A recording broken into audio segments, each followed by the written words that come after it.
Il est désolant que par souci d'acceptation de la diversité, on enseigne à nos enfants que le sexe est assigné à la naissance, qu'il se situe sur un continuum ou que l'enfant peut se fier entièrement à son ressenti pour savoir s'il est une fille, un garçon ou autre, et ce, sans tenir compte de son sexe biologique. Il est inconcevable et irresponsable que l'on célèbre la diversité sexuelle en faisant abstraction de la réalité binaire du sexe et du fait indéniable que nous sommes mâles ou femelles et que cet identifiant est présent depuis que la première cellule de notre être existe et qu'il le sera pour toute notre vie.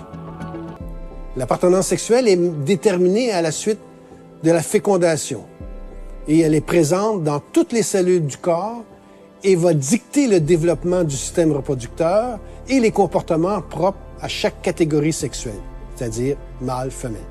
En ce sens, l'identité sexuelle d'une personne a un fondement génétique, c'est-à-dire inscrite dans ses gènes, un fondement biologique par exemple, l'action hormonale avant et après la naissance, et une composante sociale, de par le fait que nous vivons en société. Chez l'humain, le mot « femme » identifie la femelle adulte de l'espèce, le mot « homme » est le mâle adulte de l'espèce. En effet, des notions antibinaires, c'est-à-dire des notions de genre et d'identité de genre, se sont imposées dans le débat social, politique et juridique québécois et aussi dans nos écoles. Une société n'a rien à gagner en niant l'existence d'une réalité observable telle que le sexe binaire.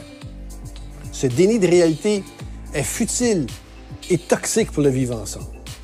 Il nuit à la qualité de l'éducation de nos enfants. Cette réalité évolue depuis plus d'1 milliard d'années. Le sexe ne peut pas être redéfini ou déconstruit en fonction d'enjeux sociologiques et politiques.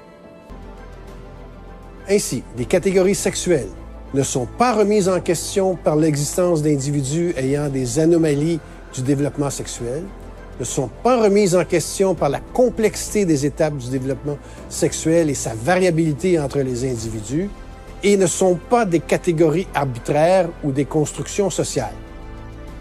Les catégories sexuelles n'ont pas été créées par les classes dominantes pour opprimer les minorités sexuelles ou pour imposer l'hétéronormativité dans la société.